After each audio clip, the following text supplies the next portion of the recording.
नमस्कार, मी बापूजी आके, पदवीधर शिक्षक, जिल्हा परिषद शाळा थिरोडे। आज आम्ही हवेला दाब असतो हा प्रयोग पाहणार आहोत। इयत्ता 7वीच्या विद्यार्थिनी आहेत माझ्यासोबत। हवेला दाब असतो आपण बघितलेले, शिकलेलो आहोत, बरोबर।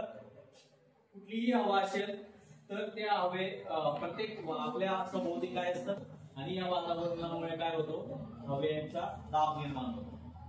मग हा हवेचा दाब आपण एक छोट्याशा प्रयोगातून हवेचा दाब कशा पद्धतीने निर्माण होतो आणि कसा कार्य करतो त्याचं आपण एक छोटंसं प्रात्यक्षिक पाहूया। या ठिकाणी क्लासमध्ये पाणी घेतलेलं आहे आणि एक पुट्टा घेतलेला आहे, बरोबर।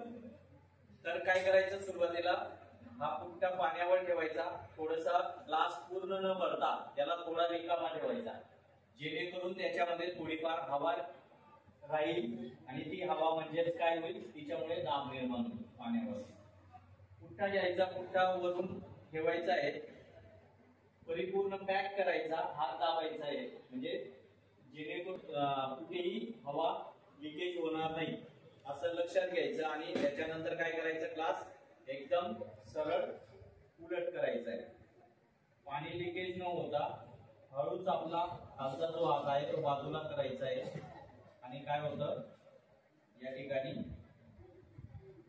हवेच्या दाबामुळे काय होतं, पुट्ट्यातलं पाणी ग्लास मधलं पाणी पुट्टा उलटा न करता, उलटा केला पाणी खाली न पडता ते काय होत आहे, हवेच्या दाबामुळे स्थिर राहत आहे। अलग लक्षात, या पद्धतीने हा प्रयोग आहे। चला आता एक एक जण करून बघा। चल चल चल इकडे उभ्या राहा।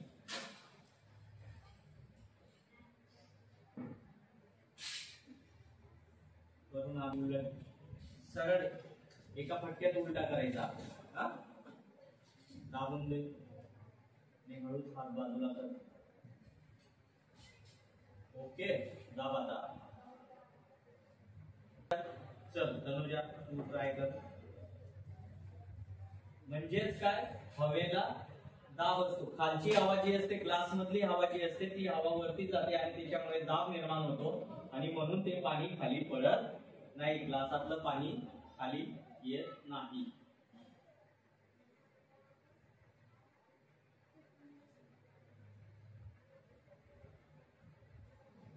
एकदम बरोबर, गुड। चल प्रतिज्ञा तू कर।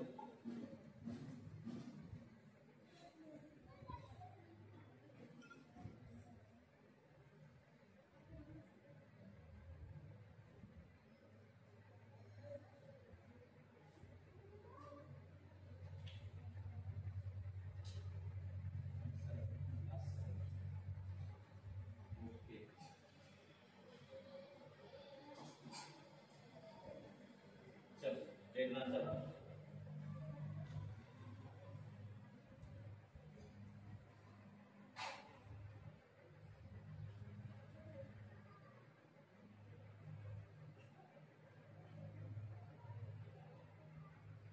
एकदम बरोबर, ओके। चल कल्याणी,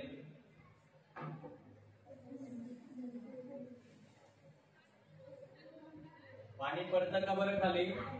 नाही। तर हवेला या ठिकाणी हवेचा दाब निर्माण झाल्यामुळे काय होतं, पाणी आपोआप वरती राहतं, पुट्टा खाली पडत नाही। धन्यवाद।